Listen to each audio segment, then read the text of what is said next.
Imaginez un homme qui disparaît sans laisser de traces, avalé par la forêt des Vosges comme s'il n'avait jamais existé. 12 années s'écoulent, 12 années où sa famille le pleure, où les autorités abandonnent les recherches, où son nom devient une légende locale murmurée dans les cafés du village. Et puis, un matin d'octobre, il réapparaît, pas blessé, pas affaibli, mais différent, profondément différent. Marc Duval franchit la lisière de la forêt avec quelque chose dans les bras, quelque chose enveloppé dans des peaux d'animaux cousus de manière primitive. Quand les gendarmes s'approchent, ils reculent instinctivement. Ce qu'ils voient défie toute logique. Les laboratoires de Paris sont formels après les premières analyses. Les biologistes de Lyon restent sans voix. Même les experts de l'Institut national refusent d'abord de croire les résultats. Cette chose que Marc a rapportée ne correspond à aucune espèce répertoriée. Les marqueurs génétiques montrent des séquences impossibles, des combinaisons que la nature ne devrait pas produire. Certains chuchotent le mot hybride, d'autres parlent de mutations jamais observées. Mais Marc, lui, raconte une histoire encore plus troublante. Une histoire qui commence par une promesse brisée, qui traverse des rituels anciens oubliés depuis des siècles, et qui révèle que certaines parties de nos forêts cachent des secrets que l'humanité moderne a choisi d'ignorer. Cette histoire va bouleverser tout ce que nous pensions savoir sur ce qui vit dans les profondeurs boisées de notre pays. Marc Duval n'était pas un aventurier. C'était un comptable de 42 ans, père de 2 enfants, habitant de Gérardmer, une ville paisible nichée au cœur des Vosges. Sa vie suivait une routine prévisible jusqu'à ce jour de septembre 2013, où il annonce à sa femme Claire qu'il part faire une randonnée de 3 jours. Rien d'inhabituel. Marc connaissait ses sentiers par cœur, ayant grandi dans la région. Il emporte son sac, embrasse ses filles Emma et Léa et promet de ramener des champignons pour le dîner du dimanche. Il ne revient jamais. Les recherches mobilisent une centaine de personnes pendant 2 semaines. Les chiens pisteurs perdent sa trace près d'un ancien lieu-dit appelé la Croix du Pendu, un endroit que les anciens du village évitent depuis toujours, sans vraiment expliquer pourquoi. Les hélicoptères survolent des kilomètres carrés de forêt dense. Rien, comme si la terre l'avait englouti. Les années passent. Claire refait sa vie difficilement, les filles grandissent avec le fantôme d'un père disparu, et Gérardmer finit par ranger Marc Duval dans la catégorie des mystères non résolus. Jusqu'à ce matin du 15 octobre 2025, quand un agriculteur appelle la gendarmerie en tremblant, affirmant qu'un homme nu, couvert de boue et de feuilles, marche sur la route départementale en tenant quelque chose contre sa poitrine. Avant de regarder la suite de cette histoire qui va vous glacer le sang, dites-nous dans les commentaires de quelle ville vous nous regardez en ce moment. Votre soutien nous aide à continuer à partager ces récits extraordinaires avec vous. Le brigadier Thomas Mercier n'en croit pas ses yeux quand il arrive sur les lieux. L'homme correspond trait pour trait aux photos de Marc Duval, dans le dossier poussiéreux qu'il a consulté par curiosité il y a quelques mois. Même visage, mêmes yeux bleus perçants, mais 12 ans sans vieillir, pas une ride supplémentaire, pas un cheveu gris de plus qu'en 2013. Marc se tient au milieu de la route, pieds nus sur l'asphalte froid, le corps recouvert d'une sorte de peinture naturelle faite d'argile et de sève. Ses cheveux longs tombent jusqu'au milieu de son dos, tressés avec des brindilles et des plumes de corbeau. Il porte contre lui un ballot fait de peau cousue avec des tendons, d'où s'échappent des sons étranges, des gémissements qui ne ressemblent à rien de connu, ni animal, ni tout à fait humain. Le brigadier approche prudemment, la main sur son arme par réflexe. Marc ne bouge pas. Il fixe l'horizon avec une intensité dérangeante, comme s'il voyait à travers les choses plutôt que les choses elles-mêmes. Quand Thomas lui parle, Marc met plusieurs secondes avant de réagir, comme s'il devait se rappeler comment fonctionne le langage humain. Ses premiers mots sont prononcés dans un français archaïque,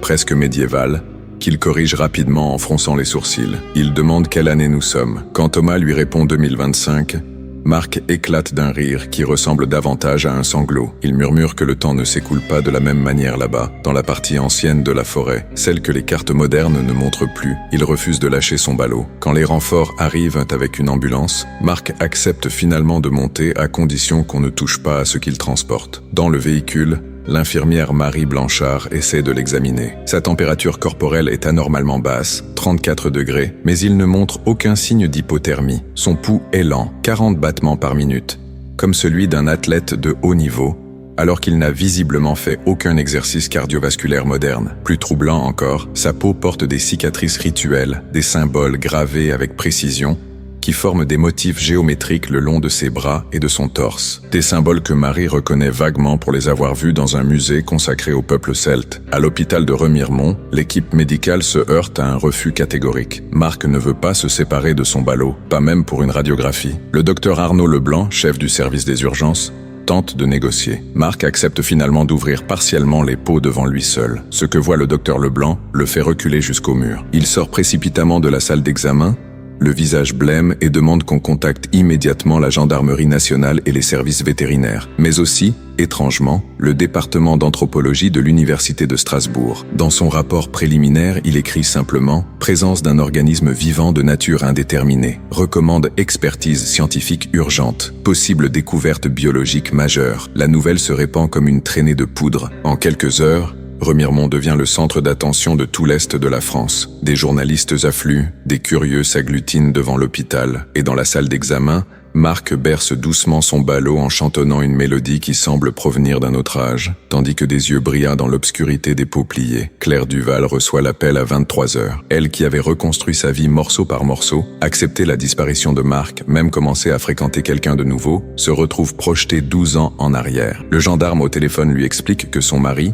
légalement déclaré mort depuis 5 ans, se trouve à l'hôpital de Remiremont, vivant, en bonne santé, mais changé. Le lendemain matin, Claire fait le trajet avec Emma et Léa, maintenant âgées de 20 et 18 ans. Elles ne reconnaissent pas l'homme qui se tient devant elles dans la chambre d'hôpital. Physiquement, c'est leur père, leur mari, mais son regard a quelque chose de sauvage, de lointain. Il les observe comme s'il découvrait des étrangères familières, ses yeux passant de l'une à l'autre avec une curiosité presque clinique. Quand Emma s'approche pour l'embrasser, Marc se raidit, tous ses muscles se tendant comme ceux d'un animal acculé. Il faut plusieurs minutes avant qu'il accepte le contact. Claire remarque immédiatement le ballot posé sur le lit d'hôpital. Marc ne le quitte jamais des yeux, même quand il parle à sa famille. Il leur explique avec des mots hésitants qu'il ne peut pas encore tout raconter, que certaines choses doivent être révélées dans l'ordre, que la forêt a ses propres règles concernant les secrets qu'elle détient. Léa, la plus jeune, se met à pleurer. Elle avait 7 ans quand son père est parti. Elle ne le connaît qu'à travers des photos et des récits. Cet homme devant elle ressemble à ces images, mais semble appartenir à un monde différent. Marc tend alors la main vers elle, et pour la première fois depuis son retour, son visage s'adoucit. Il murmure qu'il est désolé, qu'il n'avait jamais voulu partir si longtemps, que chaque jour dans la forêt lui semblait durer une éternité tout en passant comme un battement de cœur. Puis il dit quelque chose qui glace le sang de Claire. Il dit qu'il n'est pas revenu seul, qu'il a une responsabilité maintenant, que ce qu'il a ramené de la forêt changera la compréhension de l'humanité sur ce qui vit réellement dans les endroits que nous avons oubliés. Le professeur Eliane Rousseau arrive dans l'après-midi. Spécialiste en anthropologie et en traditions forestières européennes, elle a été appelée en urgence depuis Strasbourg. Quand elle entre dans la chambre, Marc se lève immédiatement.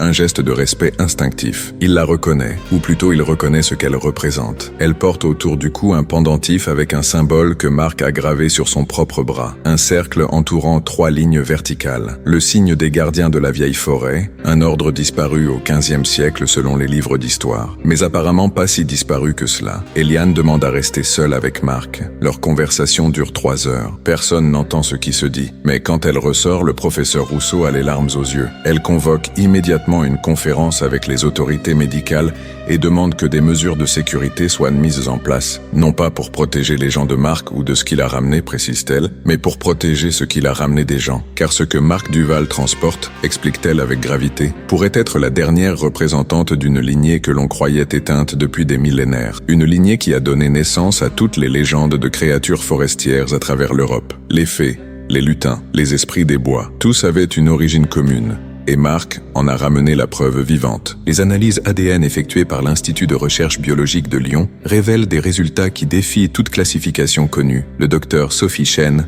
généticienne réputée, présente ses conclusions lors d'une réunion confidentielle à laquelle assistent des représentants du Muséum national d'histoire naturelle, des services de santé et même des agents de la DGSI venus de Paris. L'organisme que Marc a ramené possède un génome qui partage 90% de similitudes avec l'ADN humain, mais les 10% restants ne correspondent à rien de répertorié dans les bases de données mondiales. Certaines séquences génétiques suggèrent une lignée évolutive qui aurait divergé de l'Homo sapiens il y a environ 50 000 ans, bien avant la disparition de Néandertal. D'autres marqueurs indiquent des adaptations impossibles selon les modèles évolutifs actuels, des gènes permettant une photosynthèse partielle, similaire à celle des plantes, des structures cellulaires qui rappellent les champignons symbiotiques, une capacité de régénération tissulaire comparable à celle des salamandres. Le docteur Chen montre des images microscopiques qui provoquent des murmures incrédules dans l'assemblée. Les cellules de la créature possèdent une structure hybride,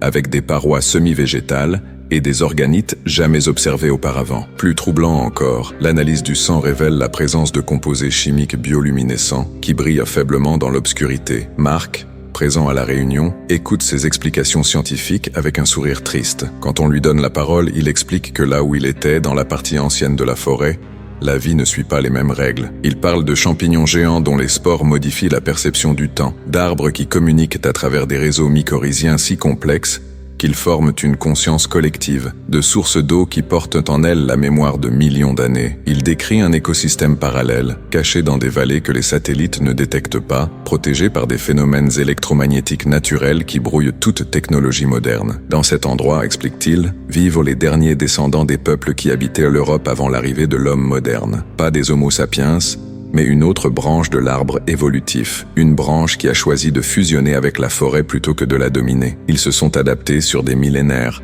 leur corps changeant lentement, incorporant des traits des autres formes de vie forestière. Ils sont devenus partie intégrante de l'écosystème, ni tout à fait humain, ni tout à fait autre chose. Les scientifiques présents échangent des regards sceptiques. Le professeur Rousseau intervient alors, apportant des documents historiques qu'elle a rassemblés durant la nuit. Des manuscrits médiévaux parlant des gens des arbres, des rapports de l'Inquisition sur des villages entiers qui disparaissaient dans les forêts pour ne jamais revenir, des témoignages de bûcherons du 19e siècle décrivant des rencontres avec des êtres qui semblaient faits de bois vivant et de feuilles. Tous ces récits, considérés comme des superstitions, parlent de la même chose, une population cachée, vivant en symbiose parfaite avec la forêt. Marc ajoute qu'il n'est pas le premier à avoir été emmené là-bas. Tous les disparus de la région au fil des siècles, ceux dont on n'a jamais retrouvé les corps, beaucoup ont été accueillis par ces gardiens de la forêt. Certains sont revenus, mais la plupart ont choisi de rester. Lui-même a failli faire ce choix. Il aurait pu vivre là-bas pour toujours, dans un monde où le stress moderne n'existe pas, où chaque jour coule lentement comme la sève dans un tronc. Mais il avait une mission. La créature qu'il a ramenée, qu'il appelle Sylvie,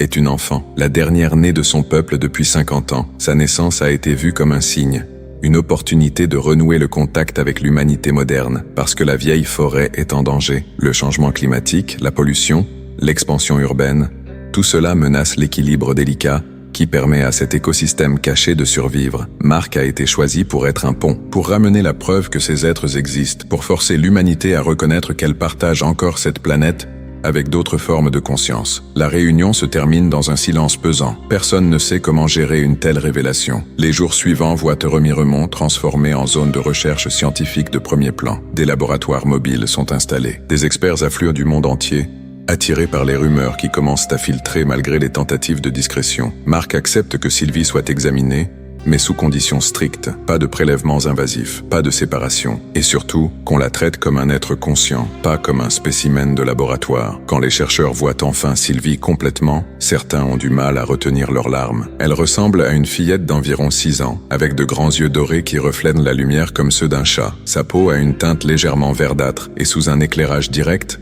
on peut voir un fin réseau de veines qui rappelle les nervures d'une feuille. Ses cheveux sont en réalité des filaments végétaux vivants, changeant de couleur selon son humeur, passant du vert tendre au brun cuivré. Ses mains ont 6 doigts, chacun se terminant par ce qui ressemble à de petites racines flexibles. Elle ne parle pas comme un humain, mais produit des sons mélodiques qui évoquent le bruissement du vent dans les branches. Marc sert d'interprète. Il a appris leur langage durant ses 12 années dans la forêt, un langage qui n'utilise pas seulement des sons, mais aussi des phéromones, des variations de température corporelle et des motifs lumineux subtils émis par la peau. À travers Marc, Sylvie raconte son histoire. Elle est née dans une clairière sacrée, au cœur de la vieille forêt, lors d'une convergence rare d'énergie tellurique. Sa naissance a pris 3 saisons, sa mère restant immobile comme un arbre pendant que l'enfant se formait lentement dans une matrice mi-chair mi-écorce. Quand elle est enfin sortie, toute la forêt a célébré. Les oiseaux ont chanté pendant des jours, les champignons ont libéré des spores de joie qui ont fait danser les animaux, et les arbres les plus anciens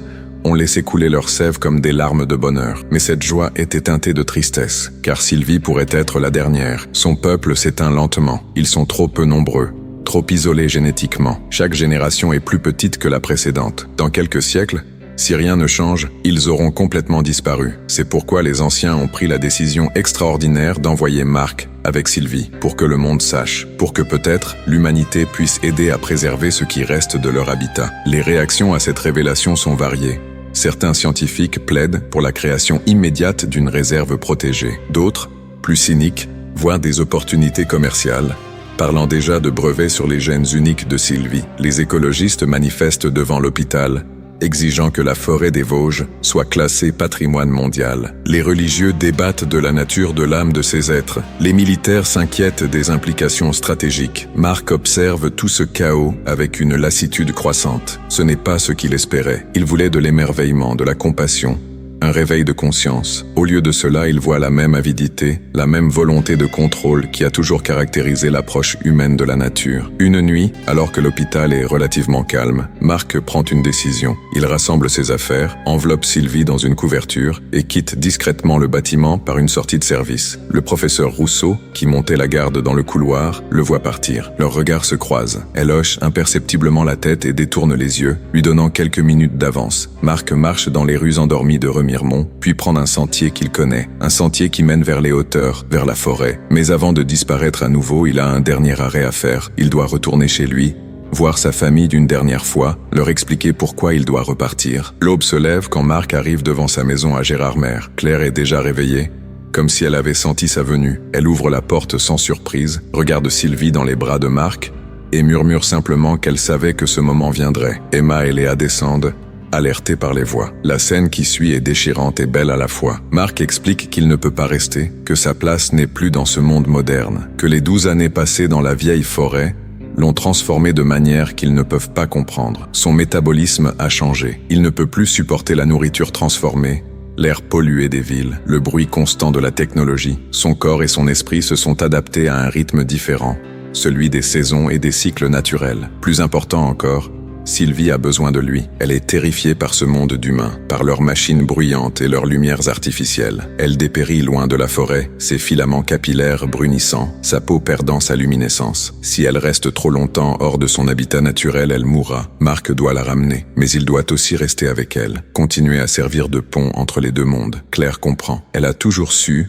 au fond d'elle-même, que son mari ne reviendrait jamais vraiment. L'homme qui se tient devant elle porte le visage de Marc, mais son âme appartient désormais à la forêt. Elle lui demande seulement une chose, qu'il revienne parfois, ne serait-ce que quelques heures, pour qu'elle sache qu'il va bien. Marc promet. Il promet de trouver un moyen d'établir un contact régulier. Emma, toujours pragmatique, propose une solution. Elle étudie la biologie à l'université. Elle pourrait être celle qui maintient le lien, qui vient dans la forêt avec des provisions, qui aide à documenter ce monde caché pour la science. Marc accepte avec gratitude. C'est exactement ce dont ils ont besoin. Des alliés dans le monde moderne, des gens qui comprennent et qui peuvent aider à protéger la vieille forêt. Léa, elle, demande à voir Sylvie de plus près. L'enfant forêt, jusqu'alors timide, s'approche lentement. Les deux filles se regardent avec une curiosité mutuelle. Léa tend la main et Sylvie la prend, ses doigts racines s'enroulant doucement autour des doigts humains. Un moment de connexion pure. Puis Sylvie commence à chanter, une mélodie qui fait vibrer l'air autour d'elle. Les plantes en pot dans la maison se redressent, leurs feuilles s'orientant vers la source de ce son. Des fleurs qui étaient fanées se raniment. Léa rit de bonheur, des larmes coulant sur ses joues. Elle comprend soudain que son père n'a pas été kidnappé ou perdu. Il a été choisi pour une mission extraordinaire. Marc partage alors ce qu'il a vraiment appris durant ces 12 années. Il explique que la conscience n'est pas l'apanage des humains, que la forêt elle-même pense,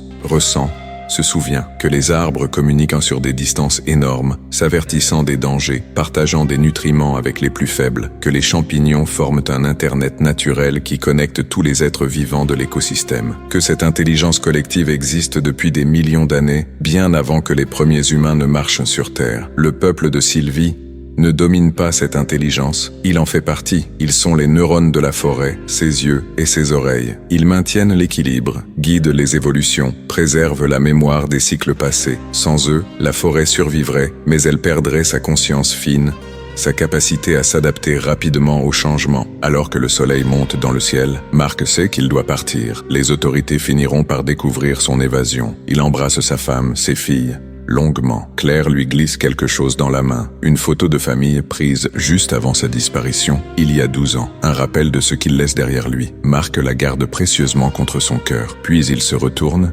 Sylvie dans les bras, et commence à marcher vers la forêt. Mais avant de disparaître entre les arbres, il se retourne une dernière fois et crie quelque chose qui résonne dans l'air matinal, une promesse qui changera tout. Marc s'enfonce dans la forêt avec Sylvie, suivant des sentiers invisibles, que seuls ses yeux transformés peuvent discerner. La fillette forêt devient plus vivante à chaque pas, sa peau reprenant ses teintes vertes, ses cheveux filaments ondulant comme des algues dans un courant invisible. Elle gazouille de joie, ses mains racines touchant chaque arbre qu'il croise, comme pour dire bonjour à de vieux amis. Après plusieurs heures de marche, Ils atteignent la croix du pendu, l'endroit où Mark avait disparu 12 ans plus tôt. Ici, la forêt change de nature. L'air devient plus dense, chargé d'humidité et de parfums que l'on ne trouve nulle part ailleurs. La lumière filtre différemment à travers les feuilles, créant des motifs qui semblent presque intentionnels. Les sons du monde moderne s'estompent, remplacés par une symphonie naturelle plus complexe. Les oiseaux chantent dans des tonalités impossibles. Le vent dans les branches forme des mélodies. Même le craquement des feuilles sous leurs pieds semble suivre un rythme. Mark s'arrête devant un chêne massif dont le tronc porte des marques anciennes. Il pose sa main sur l'écorce et murmure quelque chose dans la langue de la forêt. Le chêne répond. Son écorce frémit.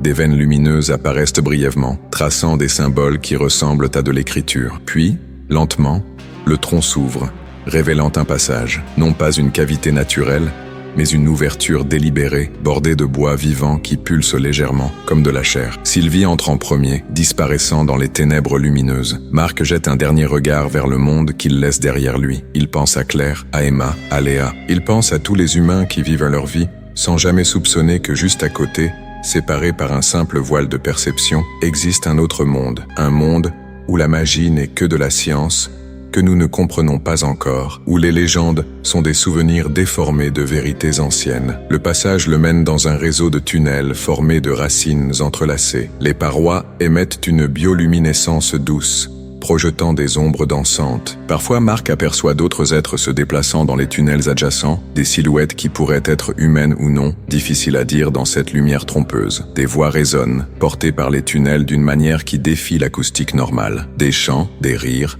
des conversations dans des langues qui prédatent toute civilisation connue. Après ce qui semble être des heures mais pourrait être des minutes, car le temps coule étrangement ici, ils émergent dans une clairière qui ne devrait pas exister selon toutes les lois de la géographie. Un espace vaste, s'étendant sur des kilomètres, sous une canopée si dense qu'elle forme un plafond végétal. Mais contrairement à ce qu'on pourrait attendre, il ne fait pas sombre. Une lumière verte et dorée baigne tout, émanant des plantes elles-mêmes, des champignons géants qui poussent sur les troncs, des lianes qui pendent des branches supérieures. C'est un jardin d'Éden oublié, où chaque plante semble avoir été placée avec intention, où l'équilibre est si parfait qu'on peut le sentir vibrer dans l'air. Des dizaines d'êtres comme Sylvie se déplacent dans la clairière. Certains ressemblent davantage à des arbres qui ont appris à marcher, leur corps presque entièrement transformé en bois vivant. D'autres gardent des traits plus humains, mais avec des variations infinies. Des yeux couleur de sève d'ambre, des cheveux qui fleurissent selon les saisons, des peaux qui changent de texture pour s'adapter à leur environnement. Ils accueillent Mark et Sylvie avec des chants qui font danser les feuilles sur les arbres. Les anciens s'approchent, ces êtres millénaires qui ont vu des empires humains naître et mourir, qui portent en eux la mémoire de quand les forêts couvraient toute l'Europe. Ils communiquent avec Mark non pas en mots, mais en images, en sensations, en savoir transmis directement d'esprit à esprit. Ils lui montrent ce qui s'est passé pendant son absence dans le monde extérieur, comment les nouvelles de sa disparition et de son retour ont commencé à se répandre, comment le gouvernement a envoyé des équipes pour quadriller la forêt, cherchant le passage vers ce monde caché, comment des corporations ont offert des sommes astronomiques pour accéder aux secrets génétiques de Sylvie, comment,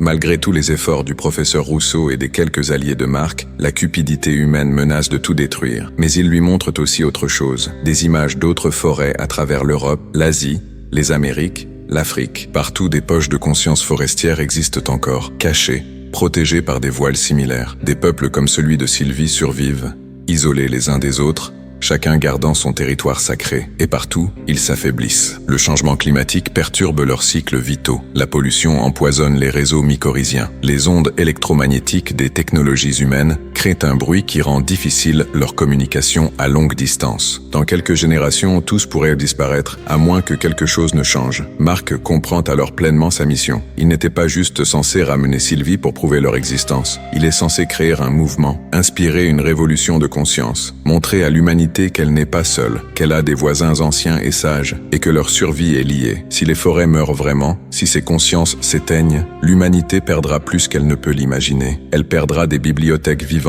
de connaissances accumulées sur des millions d'années, des solutions à des problèmes qu'elle n'a pas encore rencontrés, et peut-être plus important, elle perdra son dernier lien avec la nature telle qu'elle était avant que les humains ne décident de la dominer, plutôt que d'en faire partie. Les anciens posent une question à Mark. Est-il prêt à retourner dans le monde humain encore et encore, pour être leur ambassadeur, sachant que cela signifie vivre entre deux mondes, n'appartenant pleinement à aucun des deux, sachant que beaucoup le traiteront de fou, que d'autres essaieront de l'exploiter, que le chemin sera semé d'obstacles et de dangers. Marc regarde Sylvie qui joue avec d'autres enfants forêts, son rire cristallin résonnant comme des clochettes. Il pense à Emma, qui veut devenir le pont scientifique, à Léa dont les yeux s'étaient illuminés en touchant Sylvie, à Claire qui comprend et accepte. Il pense aussi à tous les humains qui vivent dans le stress et la déconnexion, sans jamais connaître la paix qu'on trouve en faisant vraiment partie de la nature. Sa réponse est oui, mais il a une condition. Il ne sera pas seul. Il veut former d'autres ambassadeurs, créer un réseau d'humains qui ont vécu dans la vieille forêt